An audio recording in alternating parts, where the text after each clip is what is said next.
Welcome back to The Extract, Best Wines Media Tasting Room. I'm Kyle Meyer. Next to me is the Shira of the winemaking world, Erin Miller. Welcome. Thank you. Welcome. It's a pleasure to be here. You make these wines. I do. It's surprising. I know I'm a woman. I know. I was going to ask you, how do you do the cranes and how do you. Well, I have obviously a great crew, so that I'll put it out there. But it's all about teamwork and orchestration and logistics. So when I need to get a barrel over my head, I just hunker down. Olympics. Bionic Woman.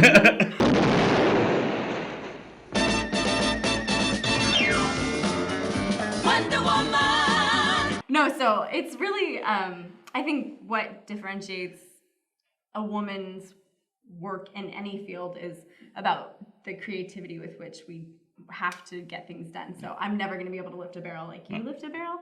So, it's about pendulum and leverage and working it in such a way that works for my body. So, the Erin Miller winemaking catapult. Right. You have a great story. Oh. I was reading the official bio that was put together by your people. My people. Your people. I have good people. And you have great people. They put together a powerful bio. I should probably read this. You should know. You might want to. Yeah, it says originally from Cambodia, came over in the 70s. That's after. Me. Yeah. I had a skin change. No, but this is cool because Peace Corps. Yeah. And then Peace Corps to this. Right, and actually, winemaking preceded Peace Corps. So I was going to the Peace Corps and finished college and really wanted to pay back some student loans before you volunteer for 2 years. Yeah. And so my cousin had said, hey, why don't you come home to Sonoma County and consider a winemaking job for harvest? Yeah, You'll make, and a lot of money, intense hours, you can't spend the money, so it's really good.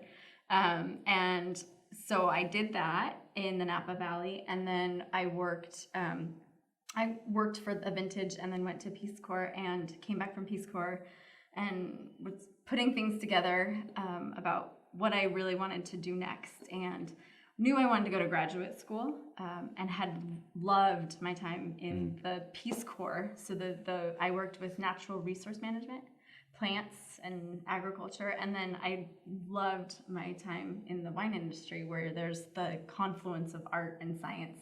And so I decided to pursue winemaking. So I went to Davis and continued working harvests after that. Yeah. And so I say my first harvest was 99, and that I've worked every harvest since then, really, different capacities, not as a winemaker every year. Right, but you've had some seriously good gigs. Yeah. I mean, just luck, skill, amiable charm, beauty. You ended up in some really serious places. No, definitely. And we all take different paths, right? But I love to travel. And so when I finished Davis, I went to Burgundy. Actually, I went to France. So I worked first in Banyuls in the southwest part of France. And then I went to Burgundy for that same vintage. So 2 harvests in 1 year. And tried my best to stay in France, but that's really hard. And so I decided to come back to California and find a position that would let me implement or apply the same philosophies that I had experienced in Burgundy. So the Vigneron model where there's a continuum. So there's no abyss or divorcing of vineyards from winemaking.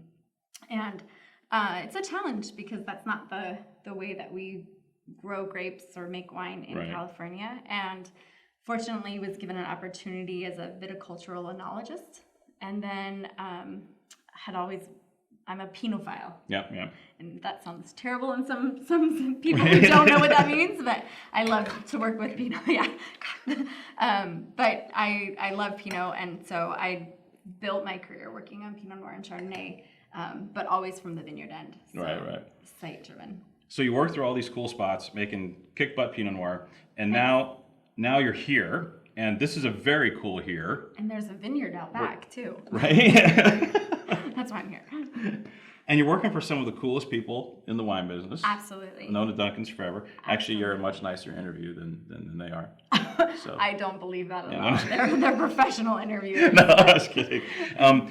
But what I want to talk about, because they came from this Cabernet background, and now it's funny to see that the Silver Oak family gets so serious with Pinot Noir, and work towards getting the right people, over this period of time to get in this position to make these like really special wines.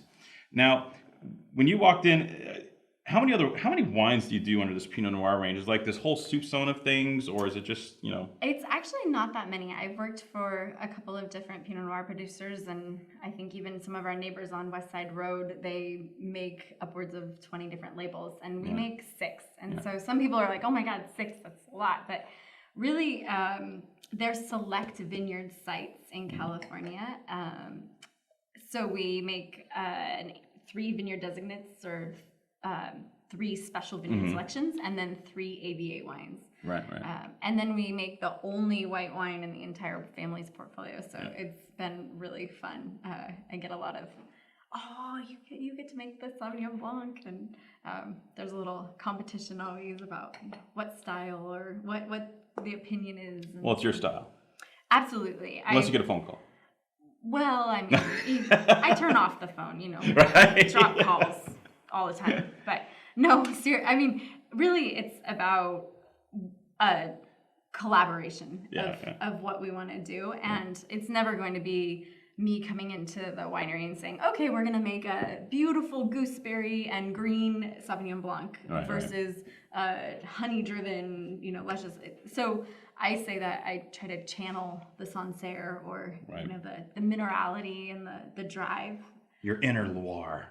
You see, you're still in France. I know. Like mentally, you still haven't checked out of France yet. But the thing is the wines are all American, and that's what is wonderful about that artistic side of winemaking. Is I went to school for grape growing and winemaking, viticulture and enology, and that's the foundation. That's the science behind everything. But your personal philosophies and flair are what are the splashes of color, or the palette, the portfolio that you get to put together. And that's where I feel very, very fortunate and blessed to be working with the Duncans, because they're so excited. This is a pretty good gig, I'd guess. Yeah. I want to talk, because we got Anderson Valley and Russian River Valley on the table. Yep. So just in your professional opinion, because I like it when winemakers get to talk about what they do and how they do it. What are some of the differences that like customers can look for between the Anderson Valley and the Russian River Valley bottlings? How do these wines kind of manifest? Because customers always ask, well, what does it taste like? And which one should I? Yeah, which yeah, one's yeah, your yeah, favorite? yeah. Is the question that I get all the time. And well, I'm not gonna say which one's your favorite, because they're all like your kids. So I'm not gonna ask that question. But I will ask the differences between your kids. Why is that curly hair? Exactly. And I think the thing about the wines is, I've said this a couple of times to different people, and they kind of look at me with a confused look, but the wines are made the same way. So the grapes are picked by hand, they're brought into the winery, and we hand destem and sort, and we dump into an open top fermenter, to a cold soak. So we do the same thing to the same wines, to all the wines, but they are differentiated based on where they come from. And a lot of the conversation in California has to do with the access to the coast, or the fog influence. And so Russian River's fog is coming east-west down the Russian River channel.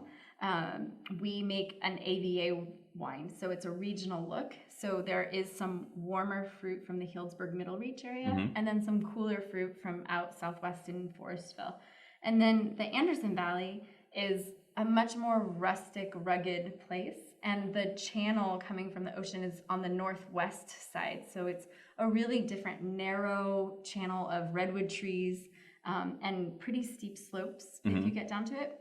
And we have what I call the bookend views of the Anderson Valley. So we have a beautiful source of Farrington fruit, which is one of the seminal vineyards from Boonville. And then we also own a vineyard called Monument Tree, which is just an amazing site with this monumental tree that's been struck by lightning. It's a, 400-foot tall redwood tree or something. And it really is a symbol of Anderson Valley. Right.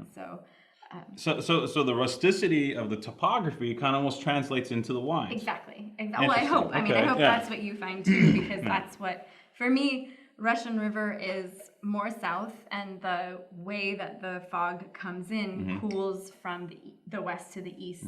And in Anderson Valley, the fog is coming from the northwest down to the southeast. So the Boonville Flats, or whatever you call around Boonville, is much warmer than out farther west where the Monument Tree is. And so they say every mile that you drive towards the ocean is a degree cooler. Got it. And I think that's what you find in the Anderson Valley, that beautiful, bright acidity with the cherry flavors versus the more luscious and, I think, giving, what I say is Russian River berries and delicious, ripping, cool cherry thing there today. You know, and maybe it's your style or your blending abilities, but I don't find the wine all that rustic. At least not as rustic as Anderson Valley used to be. Well, and it also depends on the vintage. I mean, 13 was a very dry vintage, and we were pressured in the later part of the season, so in early October, September, with some rainfall, and that was pretty much the only water that we saw, even through 14. So 14 is going to be a different beast coming out in itself, density.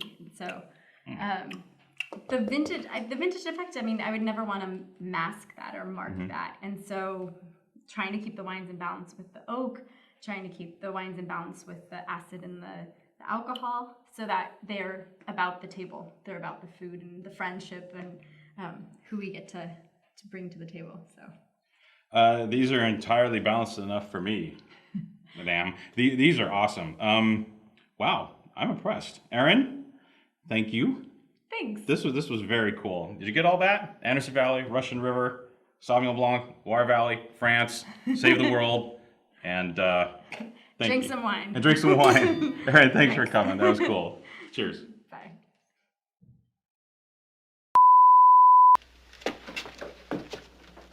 If I can just tip this over. Get their attention.